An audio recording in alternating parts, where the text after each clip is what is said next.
كان فيما مضى شاب ثري للغاية، وكان والده يعمل بتجارة الجواهر والياقوت، وكان الشاب يؤثر أصدقاءه أيما إيثار، وهم بدورهم يجلونه ويحترمونه بشكل لا مثيل له. ودارت الأيام دورتها، ويموت الوالد وتفتقر العائلة افتقارا شديدا.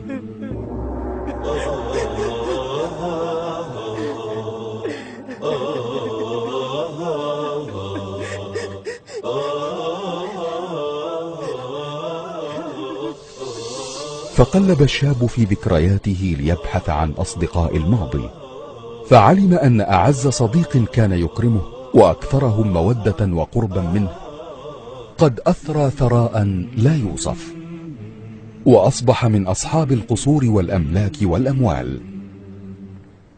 فتوجه إليه عسى أن يجد عنده عملا أو سبيلا لإصلاح حاله.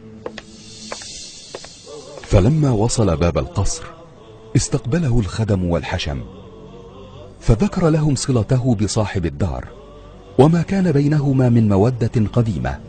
فذهب الخدم فأخبروا صديقه بذلك، فنظر إليه ذلك الرجل من خلف ستار ليرى شخصا رث الثياب عليه آثار الفقر، فلم يرضى بلقائه، وأخبر الخدم بأن يخبروه أن صاحب الدار لا يمكنه استقبال أحد. فخرج الرجل والدهشة تغلب عليه، وهو يتألم على الصداقة كيف ماتت، وعلى القيم كيف تذهب بصاحبها بعيدا عن الوفاء.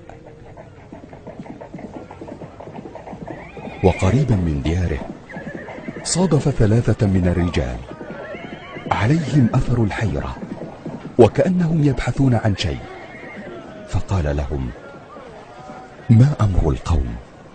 قالوا له: نبحث عن رجل يدعى فلانا ابن فلان، وذكروا اسم والده. فقال لهم: إنه أبي وقد مات منذ زمن. فقالوا: إن أباك كان يتاجر بالجواهر، وله عندنا قطع نفيسة من المرجان كان قد تركها عندنا أمانة. فأخرجوا كيسا كبيرا قد ملئ مرجانا فدفعوه إليه، ورحلوا عنه والدهشة تعلوه، وهو لا يصدق ما يرى ويسمع.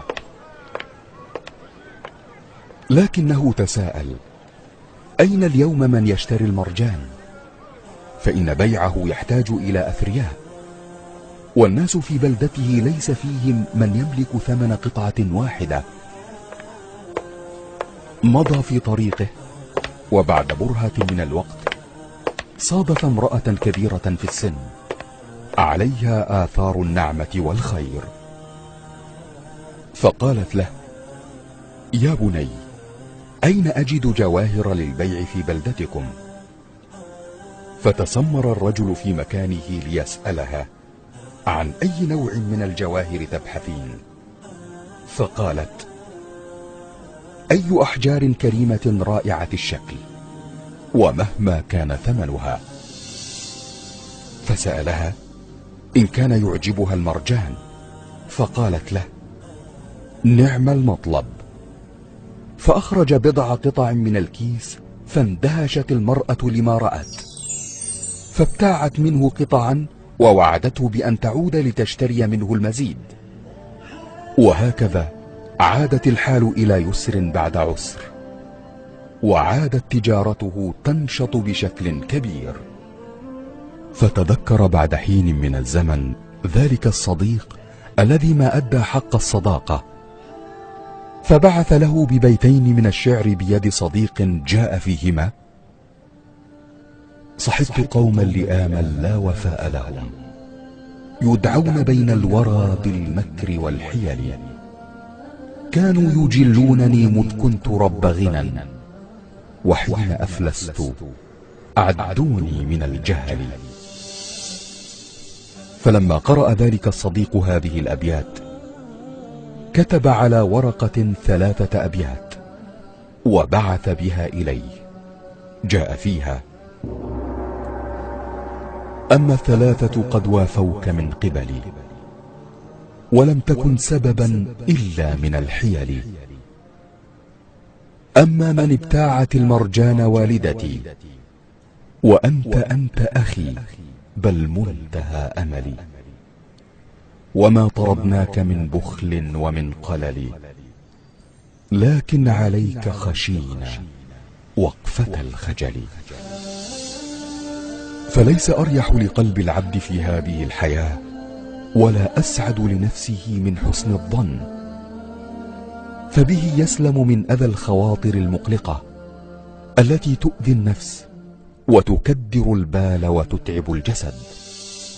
يا أيها الذين آمنوا اجتنبوا كثيرا من الظن، إن بعض الظن إثم.